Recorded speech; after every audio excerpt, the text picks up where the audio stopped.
আমন্ত্রণ দীপ্ত সংবাদে আপনাদের সাথে আছি আমি ইয়াসমিন সুমনা।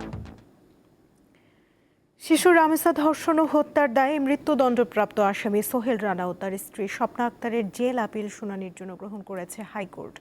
আজ বিচারপতি মোহাম্মদ আলীর বেঞ্চ এই আবেদন গ্রহণ করে। রাজধানীর পল্লবীতে ধর্ষণ ও হত্যাকাণ্ডের শিকার হয় ৮ বছরের শিশু রামিসা। এদিকে নারী ও শিশু নির্যাতন দমন আইনের মামলাগুলোর দ্রুত নিষ্পত্তির লক্ষ্যে গঠিত হাইকোর্টের বিশেষ বেঞ্চে প্রাথমিকভাবে ২০টি ডেথ রেফারেন্স বা মৃত্যুদণ্ড অনুমোদন মামলা রয়েছে। প্রথম দিনের শুনানির তালিকায় আছে ২০২৫ সালে মাগুরার ৮ বছরের শিশু আসিয়াকে ধর্ষণ ও হত্যার দায়ে মৃত্যুদণ্ডপ্রাপ্ত মোহাম্মদ হিটু শেখের ডেথ রেফারেন্স। আদালত বলেছেন যে আজকেই দুপুরের মধ্যে তারা এই আদেশটি অর্থাৎ তাদের মৃত্যুদণ্ডপ্রাপ্ত দুজন ব্যক্তি সোহেল এবং স্বপ্না তাদের আপিল মঞ্জুরির যে আদেশ জেল আপিল মঞ্জুরির আদেশটি তারা সেকশনে পাঠিয়ে দেবেন এবং আমরা প্রত্যাশা করি সেটি যাওয়ার পরেই রামিসা হত্যা মামলার মৃত্যুদণ্ড রেফারেন্স শুনানির জন্য প্রস্তুতির কাজটা অনেক এগিয়ে যাবে, পেপার বুক তৈরি হয়ে যাবে। সুপ্রিম কোর্টে রয়েছেন সহকর্মী মাহিদুর রহমান, তিনি যোগ দিচ্ছেন রামিসা ধর্ষণ ও হত্যা মামলার ডেথ রেফারেন্স ও আসামিদের জেল আপিল শুনানির তথ্য নিয়ে। মাহিদুর, কবে নাগাদ ডেথ রেফারেন্স ও আসামিদের জেল আপিলের শুনানি শুরু হতে পারে জানাবেন আমাদের।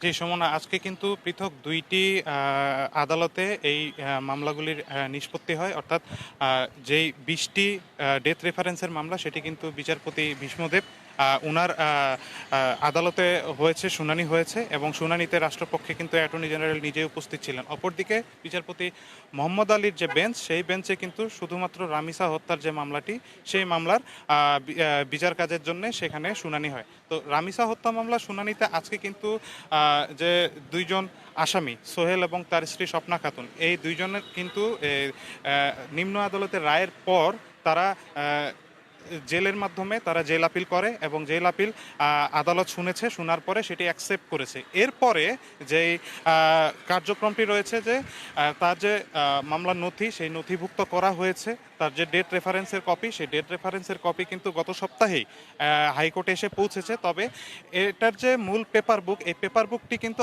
আজকে রেডি করার জন্য আদেশ দিয়েছে হাইকোর্ট এবং এই পেপার বুকটি রেডি হতে 1 থেকে 2 কর্মদিবস লাগবে এবং এই পেপার বুকটি রেডি হওয়ার পরপরই কিন্তু এই মামলাটির মূল যে শুনানি সেই শুনানিটি শুরু হবে বিচারপতি মোহাম্মদ আলীর যে বেঞ্চ সেই বেঞ্চে এবং এখানে আপিল করবেন অ্যাটর্নি জেনারেল নিজে। অ্যাটর্নি জেনারেল কিন্তু আজকে আমাদেরকে ব্রিফিংয়ের মাধ্যমে জানিয়েছেন যে তারা মামলার যে অগ্রগতি, তারা অগ্রগতি ন্যায় বিচারের মাধ্যমে দ্রুততার সাথে করতে চান। তিনি বলেন যে দ্রুততা নয় বরং ন্যায় বিচার যাতে প্রতিষ্ঠিত হয় সেজন্যই তারা এই মামলা শুনানির জন্য একদম পূর্ণ প্রস্তুতি নিয়েছেন। অপরদিকে আজকে এনএক্স ভবনের যে 20 নম্বর কোর্ট অর্থাৎ ভীষ্মদেব, সেখানে কিন্তু আজকে 20টি এই ডেথ রেফারেন্স মামলা পূর্বের যে মামলা রয়েছে এই 20টি ডেথ রেফারেন্স মামলা শুনানিও অনুষ্ঠিত হয়েছে, যার মধ্যে সবচেয়ে গুরুত্বপূর্ণ ছিল আসিয়া হত্যা মামলা এবং নোয়াখালী সোনাগাজীর যে নুসরাত হত্যা মামলা।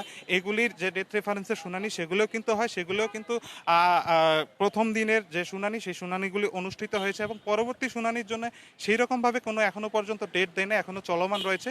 তবে এই যে বিশেষ যে বেঞ্চ, এই বেঞ্চে অ্যাটর্নি জেনারেল জানিয়েছেন যে এই বেঞ্চে কিন্তু দ্রুততার সঙ্গে এবং ন্যায় বিচারের মাধ্যমে এই বেঞ্চে এই বিচারগুলি কার্যক্রম সম্পন্ন করা সম্ভব। অপরদিকে আমাদেরকে কিন্তু এটিও জানিয়েছেন যে আসামি সোহেল এবং স্বপ্না তারা তাদের আপিলে যেসব যুক্তি তুলে ধরেছেন, সোহেল কিন্তু জানিয়েছেন যে তিনি সেই সময় নেশাগ্রস্ত ছিলেন, তার পরিবার অভাবের মধ্যে রয়েছে, তিনি নেশাগ্রস্ত অবস্থায় তিনি বুঝতে না পেরে এই ধরনের একটি নেক্কারজনক ঘটনা ঘটিয়েছেন, যার কারণে তিনি মাপ চেয়েছেন। অপরদিকে স্বপ্না খাতুন, তার স্ত্রী স্বপ্না খাতুনকে তিনি নির্দোষ দাবি করে এই শুনানির মাধ্যমে নির্দোষ দাবি করে কিন্তু তিনি এই আপিলটি করেছেন। এই আপিলের মাধ্যমেই কিন্তু পরবর্তীতে শুনানি হবে। অ্যাটর্নি জেনারেল জানিয়েছেন যে তারা আশাবাদী আগামী 2 কার্য দিবসের মধ্যেই পূর্ণাঙ্গ শুনানি শুরু হবে। তো আপাতত আমার কাছে এই মুহূর্তে ছিল সর্বশেষ তথ্য। সুমনা। মাহিদুর, ধন্যবাদ আপনাকে। মৌলভীবাজারে বড়লেখা সীমান্তে বর্ডার গার্ড বাংলাদেশ বিজিবির গুলিতে এক ভারতীয় চোরা কারবারি আহত হয়েছে। শনিবার রাত 10:30টার দিকে এই ঘটনা ঘটে বলে প্রেস বিজ্ঞপ্তিতে জানিয়েছে বিজিবি। মৌলভীবাজারের বড়লেখা সীমান্ত এলাকায় নিয়মিত টহল কার্যক্রম পরিচালনাকালে বিজিবির সদস্যরা 2 জন সন্দেহভাজন ভারতীয় চোরাকারবিকে চ্যালেঞ্জ করলে তারা ধারালো অস্ত্র দিয়ে টহল দলের উপর আক্রমণের চেষ্টা চালায়। বিজিবির সদস্যরা আত্মরক্ষা ও পরিস্থিতি নিয়ন্ত্রণের জন্য গুলি চালালে এক চোরাকারবারি আহত হয়। আহত ব্যক্তি সহ অন্য চোরাকারবারি ভারতে পালিয়ে যায়।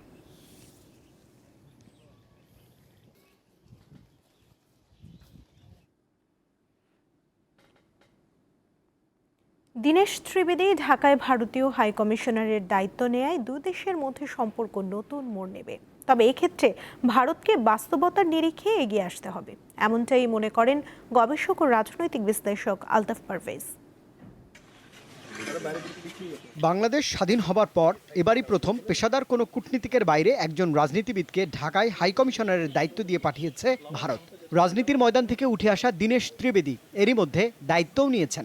একটা শক্তি হলে হবে না, দুজনে মিলে যা শক্তি হবে ওইটাই আসল শক্তি। 2024 সালের 5 আগস্টের পর থেকে বাংলাদেশের সবচেয়ে কাছের পড়শির সঙ্গে সম্পর্ক তিক্ত হতে শুরু করে। রাজনৈতিক পালাবদল, ক্ষমতাচ্যুত প্রধানমন্ত্রী শেখ হাসিনার ভারতে অবস্থান এবং পানির ন্যায্য হিস্যা, সীমান্ত হত্যার মতো বিষয়গুলো সংকটের মূল কারণ হিসেবেই দেখছেন এই বিশ্লেষক।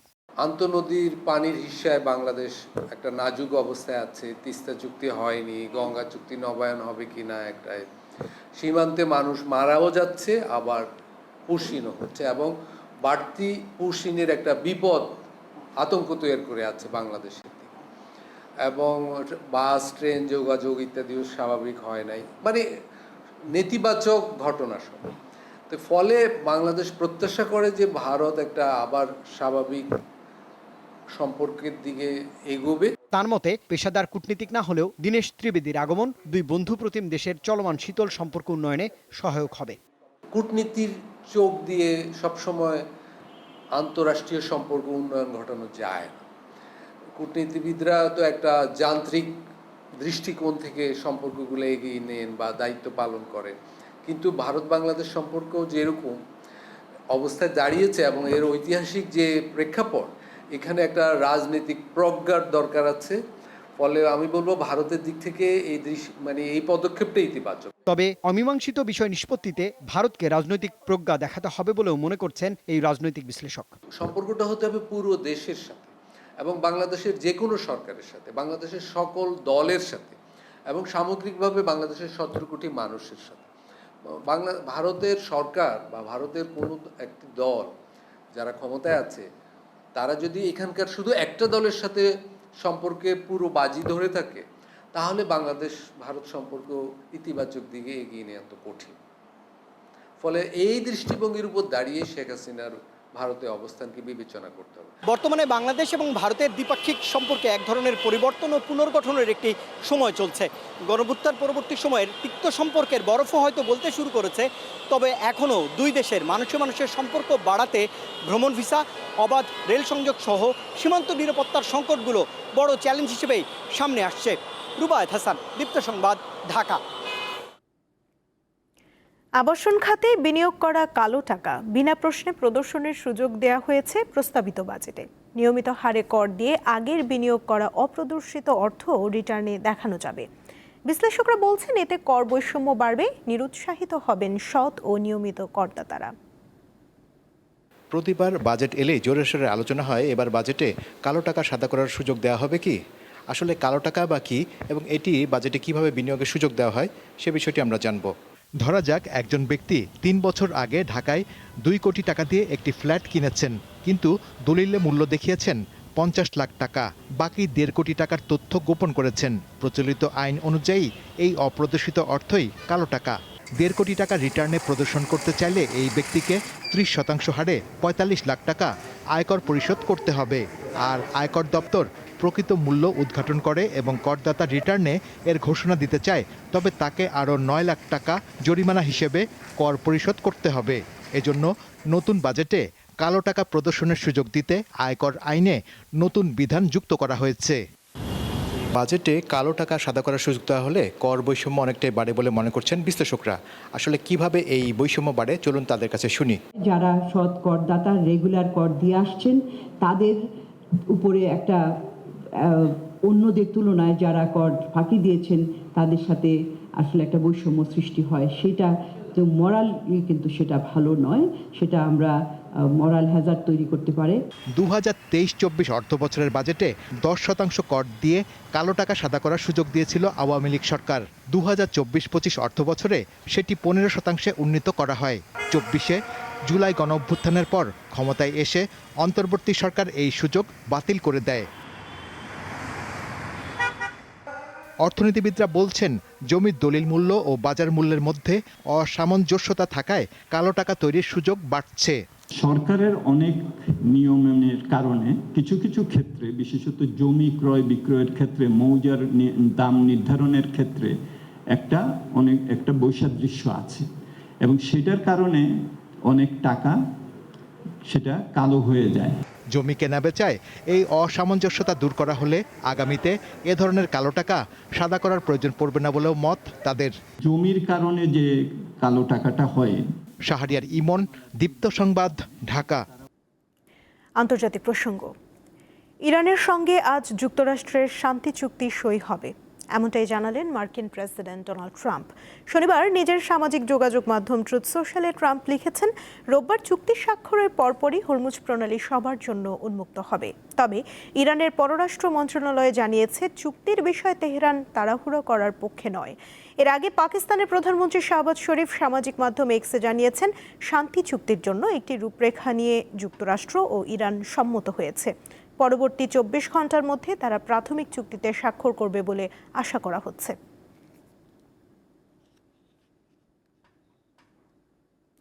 ইরানের সাবেক সর্বোচ্চ নেতা আয়াতুল্লাহ আলী খামেনির প্রতি শেষ শ্রদ্ধা নিবেদন এবং তার জানাজা ও দাফনের তারিখ ঘোষণা করেছে তেহরান।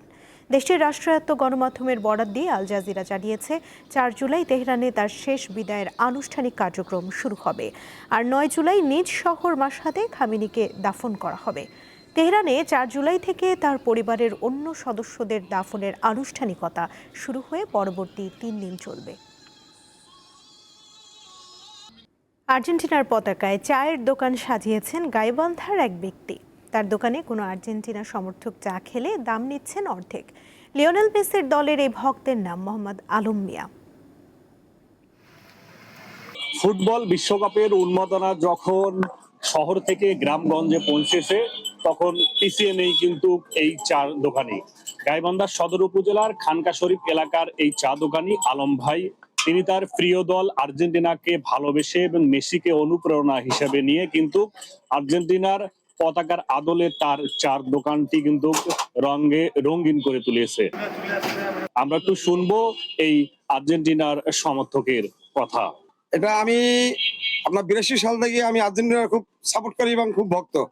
ওই জন্য আমি আমার দোকানটাকে আমি চিন্তা করলাম যে যেহেতু এর আগে কোনোদিন আমি দোকানটা সাজাই নাই, অবশ্যই এবার দোকানটা আমার সাজানো যায়, যেহেতু আমরা গতবার কাপ পাচ্ছি। হ্যাঁ, তো ওই জন্য আমি দোকানটা খুব মানে রং করে সাজাচ্ছি, আর্জেন্টিনার কালার দিয়ে পতাকা দিয়ে সাজাচ্ছি। শুধু তাই নয়, আর্জেন্টিনার যারা সমর্থক রয়েছেন তারা এখানে চা খেতে আসলে কিন্তু তাদেরকে অর্ধেক দামেই চার বিলও তিনি নিয়ে থাকেন। এই দোকানটাকে রং করার পর, খুব সৌন্দর্য আসার পর, আমি তো আর্জেন্টিনার খেলার দিন আমি চা সবাইকে অর্ধেক দামে খাওয়াই। 10 টাকা চা 5 টাকা, 3টা লাল চা 10 টাকা।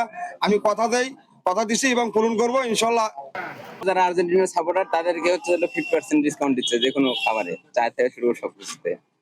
খুবই ভালো লেগেছে, বিশেষ করে আমরা যারা আর্জেন্টিনার সাপোর্টার, দিতে গেলে এই কালার দেখলেই শান্তি লাগে। উনি বিশেষভাবে একটা আনন্দ দেওয়ার কারণ যে এই যে আর্জেন্টিনার বিল্ডিংটা সাজানো দেখতেছেন, দোকানটা পুরোটাই সাজাইছে, টিউবওয়েল থেকে চুলা পর্যন্ত সবই সাজাইছে। এই আমরা যখন বিশ্বকাপের খেলা দেখতে আসি, বিশেষভাবে আর্জেন্টিনার খেলা যেদিন, সেদিন আমাদের উনি ফ্রি চা খাওয়ায়। আর্জেন্টিনার ফুটবল প্রেমী এই ভক্তের ব্যতিক্রমী উদ্যোগকে সাধুবাদ জানাচ্ছেন আর্জেন্টিনার সমর্থকরা। সেই সঙ্গে ফুটবল বিশ্বকাপের আমেজ সবার মাঝে আনন্দ বয়ে নিয়ে আসুক, এমনটি প্রত্যাশা করছেন ফুটবল প্রেমীরা। গাইবান্ধার খানকা শরীফ থেকে আতর রহমান রানা, দীপ্ত সংবাদ। বাংলাদেশের সর্বোচ্চ এখন ফুটবল বিশ্বকাপের উন্মাদনা। অলিতে গলিতে ব্রাজিল ও আর্জেন্টিনার ব্যানার, ফেস্টুন, প্ল্যাকার্ড। প্রিয় দলের জার্সি গায়ে আনন্দে মেতে উঠছেন ভক্ত অনুরাগীরা।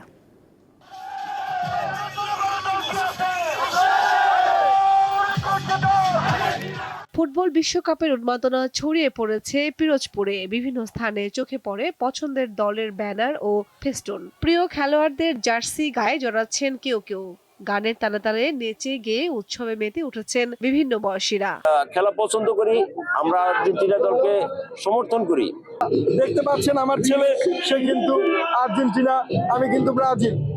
যদি আর্জেন্টিনা কাপ পেয়ে থাকে তাহলে বোঝায় যে বাংলাদেশ কাপটা অর্জন করেছে। আমাদের সাবকন্টিনেন্টের বাইরে খেলা হচ্ছে, একটু টাইম নিয়ে সমস্যা হচ্ছে, তারপর আমরা চেষ্টা করছি সবগুলো খেলাই বড় পর্দা দেখানোর জন্য। হাতে প্রিয় দলের পতাকা, গায়ে খেলোয়াড়ের জার্সি আর স্লোগানে মুখর থাকছে নীলফামারী শহরের প্রধান সড়কগুলো। স্লোগানের পাশাপাশি আতশবাজি ফুটিয়ে আনন্দ করছেন বিশ্ব ফুটবলের ভক্তরা। রঙিন ব্যানার, প্ল্যাকার্ড ও ব্রাজিল আর্জেন্টিনার পতাকা উড়ানো হচ্ছে নেত্রকোনা শহরের অলিতে গলিতে। নিজ নিজ পছন্দের দল ও তারকাকে নিয়ে মেতে উঠেছেন ভক্তরা।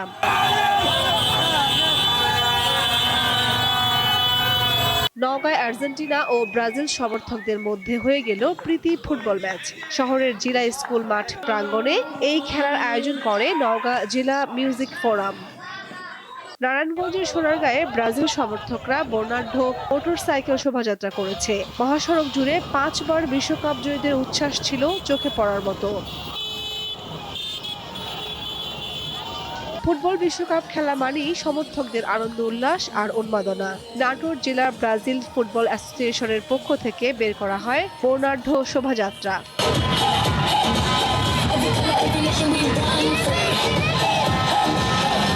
ফুটবলের বিশ্ব আসর মানেই বাড়তি আমেজ ও উন্মাদনা।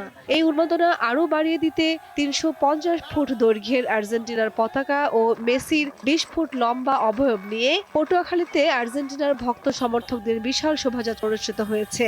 বাংলাদেশের সব থেকে বড় র্যালি মনে হয় পটুয়াখালীতে হচ্ছে। আমার মনে হচ্ছে বাংলাদেশের সব থেকে বড় র্যালি পটুয়াখালী হচ্ছে। খেলাধুলা আনন্দের জায়গায় আমরা সবাই একই সাথে মিলেমিশে থাকবো। আর্জেন্টিনা দলের সাপোর্টাররা আমরা একত্রিত হয়েছি। আজকে আমরা আর্জেন্টিনা দলকে শুভকামনা জানিয়ে এখানে র্যালিতে অংশগ্রহণ করেছি। থেমে নেই বাগেরহাটের মানুষও। ট্রাক ও পিকআপ ভ্যান নিয়ে ব্রাজিল সমর্থকরা আনন্দ শোভাযাত্রা করেছেন। হার জিত থাকবে, তবে ব্রাজিলের প্রতি ভালোবাসা কখনোই কমবে না। 2026 বিশ্বকাপে আমরা মিশন হেক্সা নিয়ে আছি। আমি আশা করি ব্রাজিল আমাদের প্রত্যাশা অনুযায়ী পারফরমেন্স উপহার দেবে। ঠাকুরগাঁওয়ে আর্জেন্টিনা সমর্থকদের উদ্যোগে অনুষ্ঠিত হয়েছে বর্ণাঢ্য মোটরসাইকেল র্যালি। সমতলের পাশাপাশি পাহাড়ের বাঁকে বাঁকেও বিশ্বকাপের উন্মাদনা ছড়িয়ে পড়েছে। খাগড়াছড়িতে শোভাযাত্রা করেছেন ব্রাজিল সমর্থকরা। আর্জেন্টিনার সমর্থকরা 7 আপ 7 আপ স্লোগান দিয়েছেন। কামরুন নাহার, দীপ্ত, বার্তাকক্ষ। এই ছিল এখনকার মতো। পরবর্তী সংবাদ দুপুর 2টায় দেখার আমন্ত্রণ রইল।